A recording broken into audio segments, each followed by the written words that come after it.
Gold, trusted gold buyers. మీరు తాకట్టు పెట్టిన బంగారాన్ని విడిపించి ఈ రోజు ఉన్న మార్కెట్ ధరకు కొనబడను.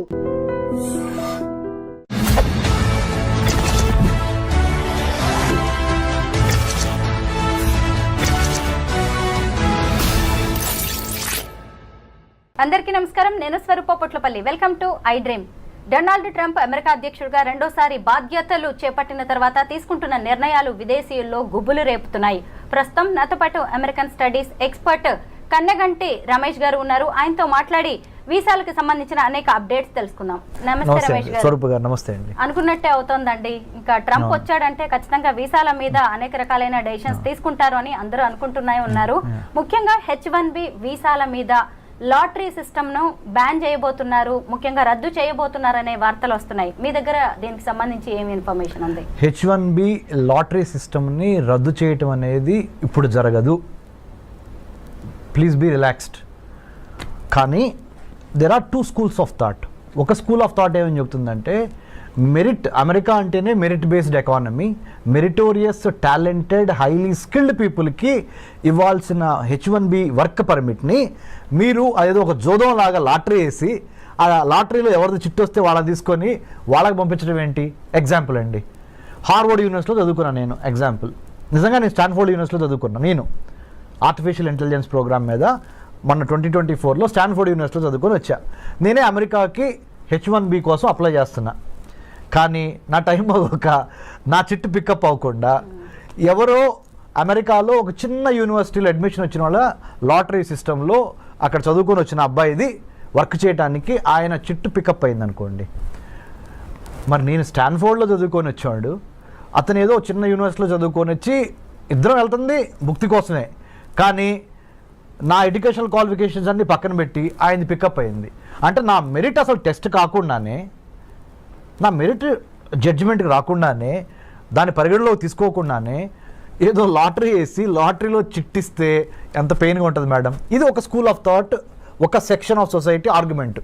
It should be on merit basis, not on the lottery chit pickup basis. Second rung of people ఏం చెబుతున్నారంటే, వర్ణాలు, వర్గాలు, తరతమ భేదాలు, ఉన్నవాళ్ళు లేనివాళ్ళు, ఇవన్నీ మాకు సంబంధం లేదు. చిట్ ఎవరికి వస్తే వాళ్ళకి కూడా వదిలిపోయే ఈజీ అవుద్ది. మేము అప్పుడు ఫెయిర్గా ఉన్నట్టు ఉంటుంది, జడ్జిమెంట్గా ఉన్నట్టు ఉంటుంది. అంటే we're not being judgmental, we're very fair and transparent. Whoever like chit gets picked up or lottery gets picked up, he or she will get the H1B permit. So ఇదే fair model అని కొంతమంది. So ఇటువేమో merit అని, ఇటువైపు ఏమో lottery based అని. చివరికి ఇప్పుడు 2025 హైదరాబాద్లో ఐ డ్రీమ్ స్టూడియోలో స్వరూప పొట్లపల్లి గారితో నేను కూర్చొని రమేష్ కన్నగంటి మాట్లాడుతున్న ఈ తరుణంలో ఇప్పుడున్న రూల్ ఏంటి అంటే, చిట్టు ద్వారానే, లాటరీ ద్వారానే పికప్ అయ్యేదే H1Bకి వెళ్తుంది. కానీ ఇంకా అది రద్దు కాలేదు ఆ system. This is the fact. కానీ మనలాంటి వాళ్ళం మాట్లాడుకున్నప్పుడు ఖచ్చితంగా ఒక టాలెంట్ అనేది లక్ డిసైడ్ చేయకూడదు. అవును కదా. మరి ఇప్పుడు ఈ లాటరీ సిస్టమ్ తీసేస్తే మంచిదంటారా, తీయకపోతే మంచిదంటారా? ప్లస్లు ఏంటి, మైనస్లు ఏంటి? చాలా మంచి ప్రశ్న, చాలా తెలివైన ప్రశ్న అడిగారు మీరు. అంటే పబ్లిక్ పల్స్ కూడా ఇలాంటి ప్రశ్న కోసం ఎదురు చూస్తూ ఉండుంటుంది. ఒక మెరిటోరియస్ స్టూడెంట్గా కింద నుంచి చదువుకొని, అంటే స్కాలర్షిప్స్ మీద, మెరిట్ మీద చదువుకొని పైకి వచ్చిన వాడిగా, ఆబ్వియస్లీ నా personal opinion, I will vote for the merit based system.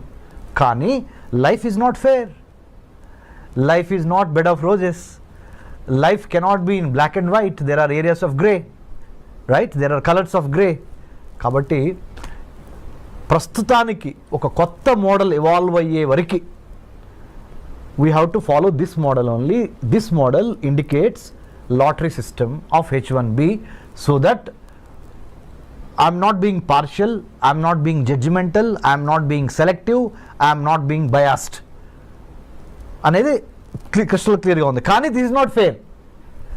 ఎందుకు? మీరు అన్నట్టుగా టాలెంట్ ఒకటి, లక్ ఒకటి. నా లక్ బాగుండి నాకు వచ్చింది, నా టాలెంటెడ్ రాలా. మరి రేపు నన్ను తీసుకునే ఎంప్లాయర్ ఉన్నాడు అనుకోండి, అక్కడ అమెరికాలో పెద్ద కంపెనీ ఇన్ఫోసిసే ఉందనుకోండి మేడం, లేకపోతే బిల్ గేట్స్, మన మైక్రోసాఫ్టే ఉందనుకోండి మేడం. నేను లాటరీ ద్వారా పికప్ అయ్యి వచ్చాను, నేను మెరిట్ బేస్డ్ మీద రాలా. అంటే నేను చదువుకుంది స్టాన్ఫోర్డ్ యూనివర్సిటీ, లెక్క ప్రకారం నాకు రావాలి, కానీ నాకు రాలేదు.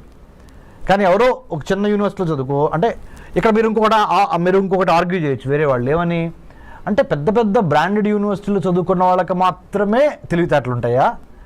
చిన్న చిన్న పల్లెటూరు నుంచి లేకపోతే సెకండ్ రంగ్ కాలేజెస్ యూనివర్సిటీస్ నుంచి వచ్చిన వాళ్ళకి తెలివితేటలు ఉండవా అనే ప్రశ్న గ్యారంటీగా లేవనెత్తారు. So nothing is perfect. Every set of judgemental or measuremental basis has its own little bit of fallacies అంటే mistakes, little bit of weaknesses, little bit of short Cummins.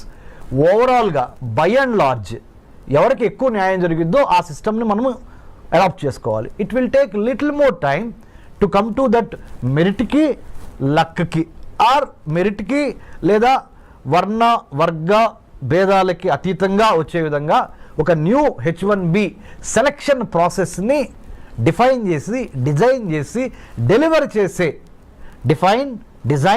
Deliver చేసే ఆ 3D రావాల్సిన అవసరం ఉంది. దాంట్లో భాగంగా మేధావులంతా కూర్చొని పాలసీ మేకర్సు, ఎడ్యుకేషనిస్టులు, ఇండస్ట్రియలిస్టులు అందరూ కూర్చొని ఒక న్యూ సిస్టమ్ని బయటికి తీసుకురావాల్సిన అవసరం ఉంది.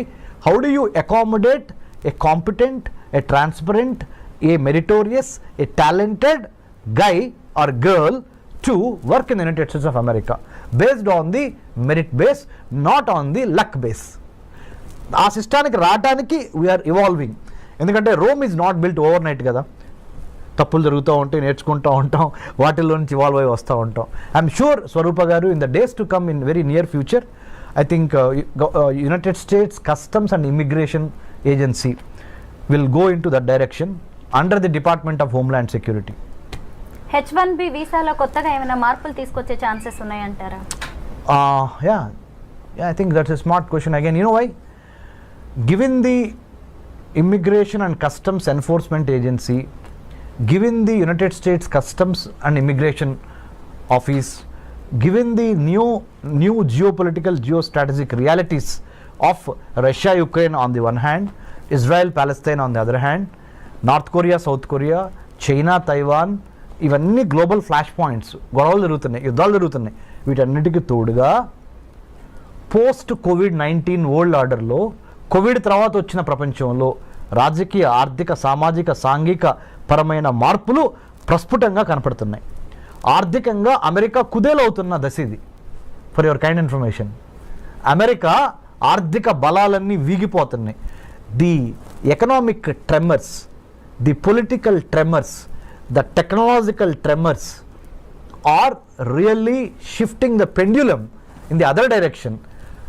ఆసియా ప్రాంతంలో ఉన్న చైనా వైపుకి ప్రపంచ ఆర్థిక, రాజకీయ, వర్తక, వాణిజ్య, వ్యాపార సంబంధాలు చైనా వైపుకి ఇన్ ఫేవర్గా పవనాలు ఇటు మూవ్ అవుతున్నాయి. మంచికో చెడుకో we have to wait and see. But having known this fact, United States of America has got a wakeup call. అందుకనే మన ట్రంప్ గారు కూడా అన్నారు, hey it's a wakeup call from China, People's Republic of China. You know what is it? DeepSeek R1 అనే ఒక కొత్త AI మోడల్ని, chat bot ఇప్పుడు ఏదైతే ఉందో చాట్ జీపీటీ లాంటి ఒక మోడల్, కొన్ని $1 బిలియన్ ఖర్చు పెట్టి చాట్ జీపీటీని మనం తయారు చేస్తే, అలాంటి దాన్ని DeepSeek R1 అనే ఒక మోడల్ని చైనా వాడు $5.5 మిలియన్ తయారు చేశాడు. మనమేమో దాని మీద 100 కోట్లు 1000 కోట్లు ఖర్చు పెడుతున్నాం. మనకేమన్నా పిచ్చి పట్టిందా, లేకపోతే మనకేమన్నా తెలివితేటలు లేవా అని మనల్ని మనం ప్రశ్నించుకోవాల్సిన అవసరము, అఘాయిత్యము, సందర్భము ఏర్పడినవి అని సాక్షాత్తు 47th president of the United States of America Donald Trump has given a public statement.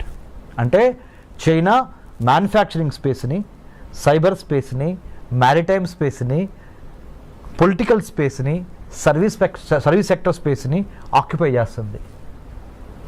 Enlargement, entrapment, encirclement అనే 3 విధానాల ద్వారా ప్రపంచంలో ఉన్న వర్తక, వాణిజ్య, వ్యాపార, సాహిత్య, రాజకీయ రంగాల్లో, ఆర్థిక రంగాల్లో తనదైన ముద్ర వేసుకోవటానికి చైనా నడుం బిగించి ఎన్లార్జ్మెంట్, ఎంట్రాప్మెంట్, ఎన్సర్కిల్మెంట్ అనే 3 స్ట్రాటజీల ద్వారా చాప కింద నీరులాగా ప్రవహిస్తున్న తీరుని అమెరికా గ్రహించింది. అమెరికాతో పాటు ఇండియా గ్రహించింది. ఇండియాతో పాటు ఆస్ట్రేలియా, జపాన్, మిగతా దేశాలు కూడా గమనించినాయి. ఈ 4 దేశాల పేర్లు ఎందుకు ప్రస్ఫుటంగా ప్రస్తావించానంటే మేడం గారు, స్వరూప గారు, India, Australia, Japan, United states ఈ 4 కలిపి ఈ చైనాని ఎదుర్కోవటానికి క్వాడ్గా ఏర్పడింది. QUAD అంటే 4 చతురస్రాకారంలో ఈ 4 దేశాలు ఈ చైనాని ఎదుర్కోవటం కోసం ఇందాక మీకు చెప్పాను spaces, manufacturing space, cyber space, maritime space, service sector space and political space, వీటిని కాపాడుకోవాలి దీని నుంచి, చైనా నుంచి అని ఈ 4 దేశాలు జతగట్టినాయి. వీటితో పాటుగా భారత్ అంటే వీటిలో ఒకటైన భారత్ ఇటు బ్రిక్స్ని మేనేజ్ చేయాలి. Brazil, Russia, India, China, south ఆఫ్రికాలోనూ భారత్ ఉంది. ఇటు క్వాడ్ అంటే Australia, Japan, India, United States, ఇక్కడ కూడా ఇండియా ఉంది, ఇక్కడ కూడా ఇండియా ఉంది. మరి వీళ్ళతోనూ వెళ్ళాలి, వీళ్ళతోనూ వెళ్ళాలి. ఇద్దరితో కలిసి వెళ్ళి తన యొక్క రాజ్య ప్రయోజనాల్ని ఎలా కాపాడుకోవాలనే రాజకీయ దౌత్యపరమైన చదరంగంలో భారత్ చాలా స్మార్ట్గా తన పావుల్ని కదపాలి. ఇంత దీనికి ఒక బ్యాక్గ్రౌండ్ ఉంది ప్రపంచ రాజకీయాల్లో. ఇప్పుడు జరుగుతున్న COVID-19 పరిణామం తర్వాత అమెరికా ఆర్థిక వ్యవస్థ కుప్పగూలిపోయి, అందుకనే let's make America great again అనే నినాదంతో ప్రెసిడెంట్ ట్రంప్ ఎందుకు అధికారంలోకి వచ్చాడు అంటే, ఉన్న వాళ్ళకి అమెరికా పౌరులకి ముందల విద్య, వైద్యం, ఆరోగ్యం, పర్యావరణం, వాళ్ళకి భద్రత, ఉపాధి ఇవ్వగలిగితే తర్వాత మిగిలింది ఏదన్నా ఉంటే ప్రపంచ దేశాలకు పంచిపెడతాము అనే ఒక బేసిక్ నాలెడ్జ్ నుంచి, బేసిక్ ఐడియాలజికల్ ప్రిమైజ్ నుంచి ఆయన let's make America great again అన్నాడు. అందుకని ఇండియాకి నిన్నగాక మొన్న $21 మిలియన్ రద్దు చేశారు US ఎయిడ్ నుంచి. ఇది ఇండియాలో ప్రజాస్వామ్యాన్ని పెంపొందించడానికి, ఎలక్షన్స్ని పెంపొందించడానికి $21 మిలియన్ శాంక్షన్ అయి ఉంటే దాన్ని రద్దు చేసేశారు Elon Musk, department of government efficiency, కొత్త డిపార్ట్మెంట్ వాళ్ళు. ఎందుకంటే ముందర మన దేశం గురించి మనం ఆలోచిద్దాం. అది అమెరికా, అది భారత్ కానీ, నేపాల్ కానీ, బంగ్లాదేశ్ కానీ, ఏ దేశమైనా మనకెందుకయ్యా, America first, let's make America great again అనే నిదానంతో ట్రంప్ ఉన్నాడు.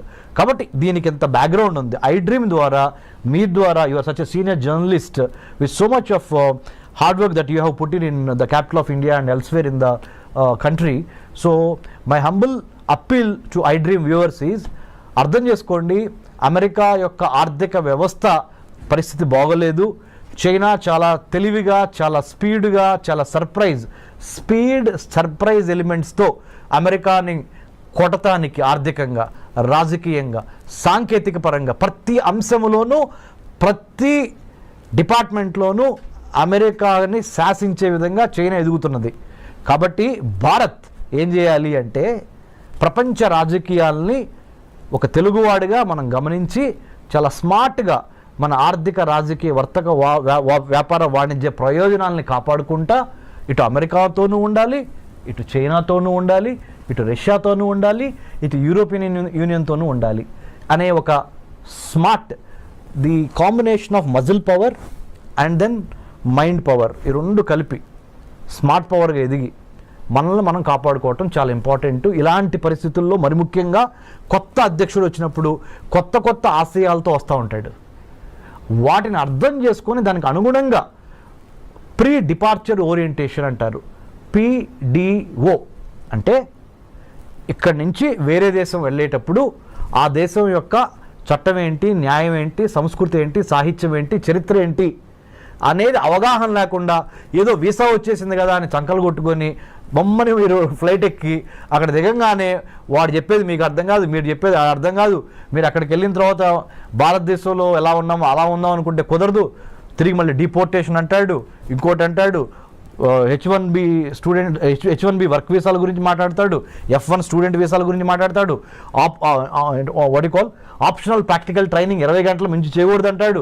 అర్థం కాక ఏం చేయాలో అర్థం కాక ఇవన్నీ కాకుండా ప్రీ డిపార్చర్ ఓరియంటేషన్, PDO అంటే వేరే దేశంలోకి, మన దేశం నుంచి వేరే దేశంలో కాలు పెట్టబోయే ముందల అక్కడ చేయవలసిన అంశాలు ఏంటి, చేయకూడని అంశాలు ఏంటి, అక్కడ రాజకీయం ఏంటి, చరిత్ర ఏంటి, సాహిత్యం ఏంటి, వర్తకం, వ్యాపారం, వాణిజ్యం అక్కడ ఎలా జరుగుతుంది అనే దాని మీద మినిమం కామన్ సెన్స్తో, మినిమం హోంవర్క్తో ప్లాన్, ప్రిపేర్, పర్స్పైర్, ఇన్స్పైర్ అనే విధంగా మనం అక్కడికి వెళ్తే మంచిది. 2025లో H1B వీసా రెన్యువల్ ప్రాసెస్ ఎలా ఉండబోతోంది? 2025లో ఏమైనా మారే ఛాన్సెస్ ఉన్నాయి? ఓకే, రెన్యువల్కి సంబంధించినంత వరకు గుడ్ న్యూస్. మంచి ప్రశ్న అగైన్. ఎందుకు చెప్పనా, ఇప్పుడు వరకు 2024 మ్యాక్సిమం 2023, 2024 ప్రథమాంకం వరకు ద ఫస్ట్ పార్ట్ ఆఫ్ 2024 వరకు ఏంటి, H1B వీసా రెన్యువల్ కావాలంటే మీరు ఉదాహరణ, నా పేరు డాక్టర్ రమేష్ కన్నిగంటి, నేనే అనుకోండి, నేను అమెరికాలో సిలికాన్ వ్యాలీలో సియాటల్, శాన్ ఫ్రాన్సిస్కో, బే ఏరియాలో నేను లెట్సే మైక్రోసాఫ్ట్లో పనిచేస్తున్నా. H1B మీద నేను అమెరికా వెళ్ళి ఒక 3 ఏళ్ళు జాబ్ చేశా. మళ్ళీ నేను రెన్యువల్ చేయించుకోవాలి. అక్కడి నుంచి ఇండియా వచ్చి ఇండియాలో కొన్నాళ్ళు గడిపి మళ్ళీ I have to renew my H1B. దానికి సొంత దేశానికి తిరిగి రావాల్సి వచ్చేది. అప్పుడు నేను అక్కడ ఆ ఎంప్లాయర్కి నేను ఎంప్లాయీ, ఆయన ఎంప్లాయర్, నాకు ఉద్యోగం ఇచ్చిన ఆయన, నేను ఉద్యోగం చేస్తున్నా ఆయన్ని. మా ఇద్దరికి మధ్య కొంత కమ్యూనికేషన్ కావాలి, మళ్ళీ మీ ఇద్దరు అడ్జస్ట్ అవ్వాలి. నిన్నటి వరకు అక్కడ జాబ్ చేస్తా, ఒకేసారి మళ్ళీ ఇండియా వచ్చి ఇండియాలో మళ్ళీ ఫుడ్, క్లైమేట్ ఇవన్నీ అడ్జస్ట్ అయ్యి మళ్ళీ ఇక్కడి నుంచి మళ్ళీ అదే జాబ్కి వెళ్ళేటప్పటికి కొంత టైం పట్టేది. సో ఇదంతా ఎందుకు టైం వేస్ట్ బ్యాచ్ అని ప్రధానమంత్రి మోడీ గారు ఎప్పటి నుంచో అమెరికన్ ప్రెసిడెంట్ బైడెన్ని అడిగారు, ఇప్పుడు ట్రంప్ గారిని మొన్న కూడా అడిగారు, మీరు H1B రెన్యువల్ అమెరికాలోనే ఉండి మా భారతీయులకి రెన్యూ చేసుకునే అవకాశం ఇవ్వండి అనగానే వాళ్ళు ఒప్పుకున్నారు. ఇప్పుడు now they are going to give us the chance to renew our H1B by being in the United States of America. You don't need to come back to India. H1B visa మీద ఉన్న వారికి జన్మతః వచ్చే ఈ పౌరసత్వ రద్దు అనేది కూడా వాళ్ళ మీద ఎలాంటి ప్రభావం చూపించే అవకాశం ఉంది? అంటే H1Bని ఒక్క నిమిషం పక్కన పెడితే స్వరూప గారు, మొన్నటి వరకు 1789 జార్జ్ వాషింగ్టన్ ప్రథమ American president, 47th president of the United States of America Donald Trump. Donald Trump ప్రమాణ స్వీకారం ముందల వరకు, అంటే జనవరి 2025 జనవరి 20 వరకు ఏంటంటే, ఆ దేశంలో కనుక ఒక ప్రెగ్నెంట్ లేడీ జన్మనిస్తే ఆటోమేటిక్గా అబ్బాయికి కానీ అమ్మాయికి కానీ ఆ అమెరికన్ పౌరసత్వం వచ్చేసేది. కానీ ట్రంప్ ఏం చేశాడు, అమెరికన్ పౌరసత్వం ఇవ్వటం ఈజీ, కానీ పౌరసత్వం ఇచ్చిన తర్వాత బెనిఫిట్స్ కూడా ఇవ్వాల్సి వస్తున్నాయి. ఆ బెనిఫిట్స్కి అయ్యే డబ్బులు ఖర్చు ఎంత అవుద్ది అంటే, when you are pregnant, you are coming and delivering a baby in my country, that is United States of America, the moment your baby is born on this land, he or she becomes a American citizen కదా. మరి American సిటిజన్ని మళ్ళీ protect చేసుకోవాల్సిన బాధ్యత ఎవరిది? నాదే కదా, అంటే being the American president. So దానికి అయ్యే ఖర్చు ఎంత, దానికి అయ్యే నా బరువు ఎంత, బాధ్యత ఎంత అని వాళ్ళు బేరీజ్ చేసుకొని, ఎందుకంటే ఆయన బిజినెస్ మ్యాన్ కదా, బేరీజ్ వేసుకొని నా వల్ల కాదు బాబు, ఇక నుంచి ఏం చేద్దామంటే అమెరికాలో వచ్చి అమెరికన్లో డెలివరీ అయిన ఏ బేబీకైనా 2-3 కండిషన్స్ పెడుతున్నా. తండ్రి కానీ తల్లి కానీ పౌరసత్వం అయినా అయి ఉండాలి, లేదా గ్రీన్ కార్డ్ అయినా అయి ఉండాలి, లేకపోతే మీకు మీ అబ్బాయికి కానీ అమ్మాయికి కానీ నేను ఇక్కడ పౌరసత్వం ఇవ్వలేను.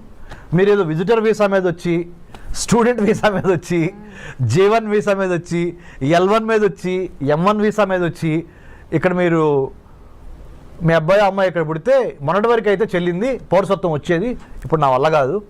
Because America doesn't have that kind of money or that kind of wherewithal to protect your child, because I have to give you all the American సిటిజన్షిప్కి ఉన్న బెనిఫిట్స్ అన్నీ ఇవ్వాల్సి వస్తుంది. I'm not in a position for the time being. రేపొద్దున వేరే president వచ్చిన తర్వాత, president ట్రంప్కి ఇది సెకండ్ టర్మ్, ఫైనల్ టర్మ్, రేపొద్దున వేరే ప్రెసిడెంట్ వచ్చిన తర్వాత ఆయన మారిస్తే నాకు సంబంధం లేదు. నేను దిగిపోయే వరకు, అంటే 2025 నుంచి అనదర్ 4 years 2029 వరకు నేను మట్టికి మీకు అమెరికా పౌరసత్వం ఇవ్వలేను. బర్త్ రైట్ సిటిజన్షిప్ అనేది మీ బర్త్ రైట్ అని మొన్నటి వరకు అన్నారు కదా, అది ఇప్పుడు కాదు. మీకు బర్త్ రైట్ కావాలి, సిటిజన్షిప్ కావాలి అంటే అమెరికాలో కొన్ని కండిషన్స్ ఉన్నాయి. కండిషన్ నెంబర్ 1, భార్యాభర్తల్లో ఒకళ్ళకి పౌరులై ఉండాలి, అమెరికా పౌరులు. రెండో కండిషన్, కనీసం గ్రీన్ కార్డ్ అయి ఉండాలి. ఈ 2 కండిషన్స్ పెట్టారండి. Thank you so much Ramesh గారు. థ్యాంక్ యూ స్వరూప గారు, థ్యాంక్ యూ వెరీ మచ్.